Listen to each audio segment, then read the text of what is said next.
ക്രിപ്റ്റോക്സ് ചിത്രത്തിലേക്ക് എല്ലാവർക്കും സ്വാഗതം. അങ്ങനെ റിവഞ്ച് അങ്ങ് വീട്ടിയിട്ടുണ്ട്. GT RCB പരാജയപ്പെടുത്തി.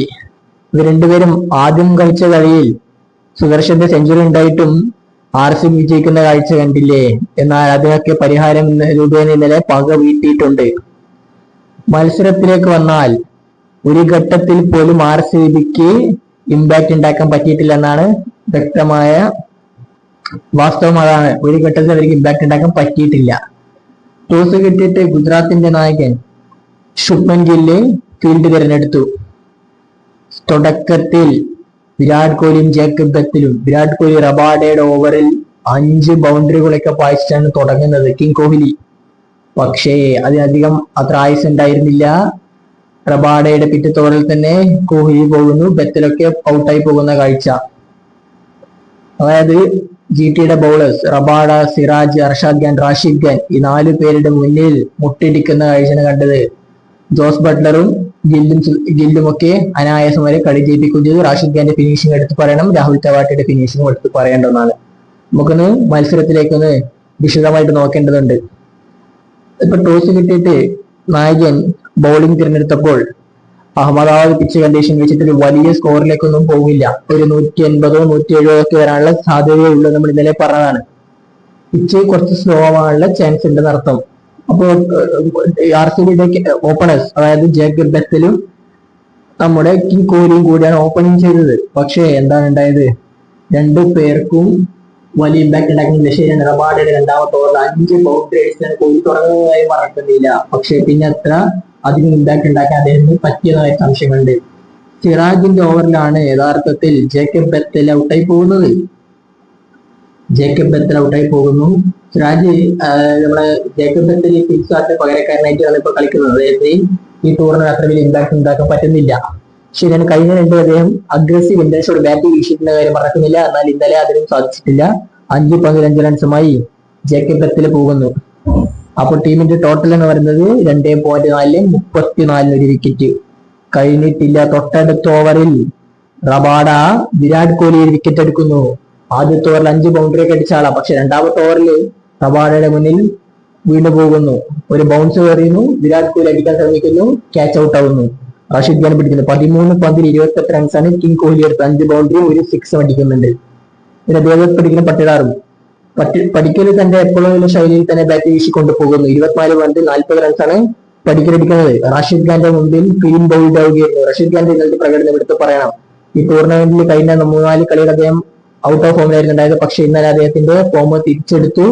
അദ്ദേഹത്തിന്റെ കപ്പാസിറ്റി എല്ലാവർക്കും അറിയാലോ. അദ്ദേഹം കൃത്യമായ ലൈനിൽ ലെങ്ത് ഒക്കെ പന്തെറിഞ്ഞാൽ ഒരു പടിക്കലും കിട്ടാവുമ്പോൾ എന്തായാലും മറക്കേണ്ടതില്ല.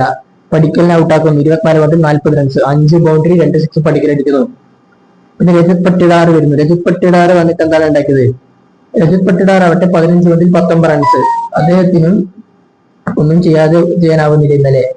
ജിതേഷ് ശർമ്മ നമ്മൾ ഇന്നലെ പറഞ്ഞ പോലെ തന്നെ ഈ ടൂർണമെന്റ് അദ്ദേഹം ഇപ്പൊ ഔട്ട് ഓഫ് ഫോമാണ്. അദ്ദേഹത്തിന് 3 പന്തിൽ 1 റൺസാണ് ജിതേഷ് ശർമ്മ എടുക്കുന്നത്. അങ്ങനെ ഓരോന്നിന് പുറകെ ഓരോന്നായിട്ട് വീണ് പോകുന്നു. ജിതേഷ് ശർമ്മ ഔട്ട് ആകുമ്പോഴേക്ക് ടീമിന്റെ ടോട്ടൽ 80 റൺസ്. 8 ഓവറിൽ 80 റൺസാണ് ജിതേഷ് ശർമ്മ അടിച്ചത്. അതായത് ഔട്ടായപ്പോൾ ടീമിന്റെ ടോട്ടൽ 80 റൺസ്. ജിതേഷ് ശർമ്മക്ക് 1 റൺസ് മാത്രമേ ഉണ്ട്. ഹോൾഡറിനാണ് വിക്കറ്റ് കിട്ടുന്നത്. അങ്ങനെ അവരുടെ ആ ടോപ്പ് ഓർഡേഴ്സ് ഒക്കെ ഔട്ടായി പോകുന്നത്. പിന്നെ ടിം ഡേവിഡും കൃണാൽ പാണ്ഡ്യയും ഷെപ്പേർഡും ഒക്കെ ഉണ്ട് ആ ടീമില്. അപ്പൊ എന്നാൽ പോലും വലിയ സ്കോറിലേക്ക് എത്തും. 8 ഓവറിൽ 80 ടീം 160 ഒക്കെ എത്തുമെന്നാണ് പ്രതീക്ഷിക്കുന്നത്. പക്ഷേ ടിം ഡേവിഡും കൃണാൽ പാണ്ഡ്യയും ഈ 2 പേർക്കും വിചാരിച്ച പോലെ ഇന്നലെ ക്ലിക്ക് ആവാൻ പറ്റിയിട്ടില്ല. അത് തന്നെയാണ് ഇന്നലത്തെ കളിയിലെ ഒരു പ്രശ്നമായി പോയതും. സാധാരണ കളി നമ്മൾ കാണാറുണ്ടല്ലോ, ബാംഗ്ലൂരിന് ഔട്ടായി പോയത് അവരുടെ ബാറ്റിംഗ് ഡെപ്ത് കൊണ്ട് അവരെ അടിച്ചെടുക്കാറുണ്ട്. ഷെപ്പേർഡും ഡേവിഡും ഒക്കെ മതി 2 പേര് കൊണ്ട് തന്നെ 10-70 റൺസിലേക്കൊക്കെ പോകുന്ന കാഴ്ച കാണാറുണ്ട്. പക്ഷെ ഇന്നലെ അതിലൊന്നും സാധിക്കാതെ പോയി. അവർക്ക് ഇന്നലെ ഒരു തരത്തിലും ഇമ്പാക്ട് ഉണ്ടാക്കാൻ പറ്റിയിട്ടില്ല. ടിം ഡേവിഡിനെയൊക്കെ 9 റൺസാണ് ടിം ഡേവിഡ് ഔട്ടായി പോകുന്നത്. പിന്നെ കൃണാൽ പാണ്ഡ്യയുടെ കാര്യത്തിലേക്ക് വന്നാൽ, കൃണാൽ പാണ്ഡ്യ ഇന്നലെ 4 റൺസ് മാത്രമാണ് കൃണാൽ പാണ്ഡ്യ എടുക്കുന്നത്. അങ്ങനെ ഓരോന്നിന് പുറകെ ഓരോന്നായിട്ട് ഔട്ടായി പോകുന്നു. അപ്പൊ അവർ വലിയൊരു കൊളാപ്സിലേക്ക് പോകുന്ന കാഴ്ച. 99 റൺസ് ആകുമ്പോഴത്തേക്ക് 6 വിക്കറ്റ് പോയി. 11ാമത്തെ ഓവറിലാണ് 6 വിക്കറ്റ് പോകുന്നത്. ജേസൺ ഹോൾഡർ പ്രകടനം, അദ്ദേഹം 2 വിക്കറ്റ് കൊടുത്ത് 3 ക്യാച്ചുകൾ എടുത്തു. ഹോൾഡർ ഈസ് എവരിവെയർ എന്നിട്ടാണ് കൊടുക്കുന്നത്. അദ്ദേഹം എല്ലാ സ്ഥലത്തും ഇങ്ങനെ ഉണ്ടായിരുന്നു. പിന്നെ അവർക്കൊരു ഇതുണ്ട്, അതായത് വെങ്കടേഷ് അയ്യർ ഇമ്പാക്ട് ആക്കി ഇറക്കി വിട്ടിട്ടുണ്ടായിരുന്നു. ഈ സീസണിൽ ഒരു കളി പോലും കളിപ്പിക്കാത്തൊരു പ്ലെയറാണ് വെങ്കടേഷ് അയ്യർ. വെങ്കടേഷ് അയ്യർ ഇങ്ങനെ ഇമ്പാക്ട് ഉണ്ടാക്കിയിട്ടേ ആദ്യം ഒന്നും ബാറ്റിനെ കൊള്ളുന്ന പോലുമില്ല, സ്ട്രഗിൾ ചെയ്തുകൊണ്ട് നിൽക്കുന്നു. അദ്ദേഹം ഇങ്ങനെ 15 പന്തിൽ 12 റൺസാണ് വെങ്കടേഷ് അയ്യർ എടുത്തത്. അവസാന ഘട്ടത്തിൽ ഭുവനേശ്വർ കുമാറിന്റെ 2-3 ഫോറുകളിലോട്ട് അവർ ഭേദപ്പെട്ട സ്കോറിലേക്ക് എത്തിയെന്ന് പറയേണ്ടി വരും. ഇമ്പാക്ട് ഉണ്ടാക്കുന്ന വെങ്കടേഷ് അയ്യർ നമുക്ക് കാര്യമായിട്ടൊന്നും ചെയ്യാൻ സാധിച്ചിട്ടില്ല എന്നർത്ഥം. ഇപ്പൊ ജിടിയുടെ ബൗളിങ്ങിന്റെ കാര്യത്തിലേക്ക് വന്നു കഴിഞ്ഞാൽ എല്ലാവരും മികച്ച പ്രകടനമാണ് കാഴ്ചവെച്ചത്. 4 ഓവറിൽ 38 റൺസിന് 1 വിക്കറ്റ് സിറാജ്, 4 ഓവറിൽ 44 Rabada, holder 4 over 21 Rashid Khan 4 ഓവറിൽ 19 അർഷദ് ഖാൻ 3.2 22 അതാ പറഞ്ഞത് എല്ലാവരും മികച്ച പ്രകടനം കാഴ്ചവെച്ചിട്ടുണ്ടെന്ന്. റബാഡിൽ സിറാജ് ഒരല്പം എക്സ്പെൻസീവ് ആയി പോകുന്നത് ശരിയാണ്, പക്ഷേ രണ്ടുപേരും ഓപ്പണിംഗ് കൂട്ടുകെട്ടിന തകർത്തിട്ടുമുണ്ട്. 20 ഓവറിൽ 155 റൺസിലേക്കാണ് RCB എത്തിയത്. അപ്പൊ മറുപടി ബാറ്റിംഗിലേക്ക് വന്നാൽ ജിടിയുടെ കാര്യത്തിൽ ഓപ്പണിങ്ങില് സായ് സുരേഷനും ശുഭ്മൻ ഗില്ലും. അപ്പൊ ഇവർക്ക് എന്ത് പ്രശ്നം അറിയോ? ഇപ്പൊ ജിടിക്ക് എല്ലാ കളിയും വിജയിക്കും വേണം, റൺ റേറ്റ് മെയിൻറ്റെയിൻ ചെയ്യണം. കാരണം ഇപ്പൊ 4ാമത് കിടക്കുന്ന രാജസ്ഥാന് 12 പോയിന്റാ. ഇപ്പൊ ജിടിക്ക് ഇന്നലെ ജയിച്ചത് 10 പോയിന്റ്. അപ്പോ ജിടിക്ക് എല്ലാ കളിയും വിജയിക്കണം, റൺ റേറ്റ് മെയിൻറ്റെയിൻ ചെയ്യേണ്ട കാര്യമുണ്ട്. എന്നാൽ ഭുവനേശ്വർ കുമാറിന്റെ ബോളിംഗ് പ്രകടനം, അദ്ദേഹം ഈ ടൂർണമെന്റിൽ തന്റെ പ്രൈം ഫോമിലേക്ക് തിരിച്ചെത്തുന്ന കാര്യത്തിൽ ഒരു സംശയങ്ങളും വേണ്ട. ഭുവി എന്താണ് സംഭവിച്ചത്? ആദ്യത്തെ ഓവറിൽ ഭുവിക്ക് 2 റൺസ് കിട്ടുമെന്ന കാര്യം മറക്കുന്നില്ല. എന്നാൽ 3ാമത്തെ ഓവർ മുതൽ ഭുവിയുടെ വിക്കറ്റ് വേട്ടങ്ങ് തുടങ്ങി. സായ് സുദർശനെ ഔട്ടാക്കുന്നു. ജിതേഷ് ശർമ്മ നല്ല ഔട്ട്സിംഗ് ബോളർ വരുന്നു, സായ് സുദർശൻ എടുക്കുന്നു, ഷഡ്ജ് എടുക്കുന്നു, കീപ്പർ ക്യാച്ച് എടുക്കുന്നു. അങ്ങനെ 5 പന്തിൽ 6 റൺസാണ് സുദർശൻ എടുക്കുന്നത്. പിന്നെ ശുഭ്മൻ ഗില്ലും ജോസ് ബട്ട്ലർ 2 പേരും കൂടി ചേർന്ന് ടീമിനെ മുന്നോട്ടോട്ട് പോകുന്നു. പക്ഷേ കഴിഞ്ഞിട്ടില്ല. 5ാമത്തെ ഓവറിൽ തന്നെ ഗില്ലിന്റെ വിക്കറ്റും എടുക്കുന്നു. ഇത്തവണ ക്യാച്ച് ആയിരിക്കാറോ വിരാട് കോഹ്ലിക്ക്. വിരാട് കോഹ്ലി ക്യാച്ച് അടിച്ച അഗ്രഷൻ ഒക്കെ കാണിക്കുന്നുണ്ട്, അത് എപ്പോഴും കാണിക്കുന്നത് അഗ്രഷൻ തന്നെ. പിന്നെ ജോസേട്ടൻ വാഷിംഗ്ടൺ സുന്ദറും, ഇത് 2 പേരും കൂടി ജോസേട്ടൻ ഇന്നലെ ഹിറ്റ് ചെയ്ത് കളിക്കുന്നു. 4 സിക്സറുകളും 2 ഫോറുകളും ജോസേട്ടൻ അടിക്കുന്നു. ഹേസിലൂട്ടൊക്കെ വെച്ച് പരക്കുന്ന കാഴ്ചയുണ്ടായിരുന്നു.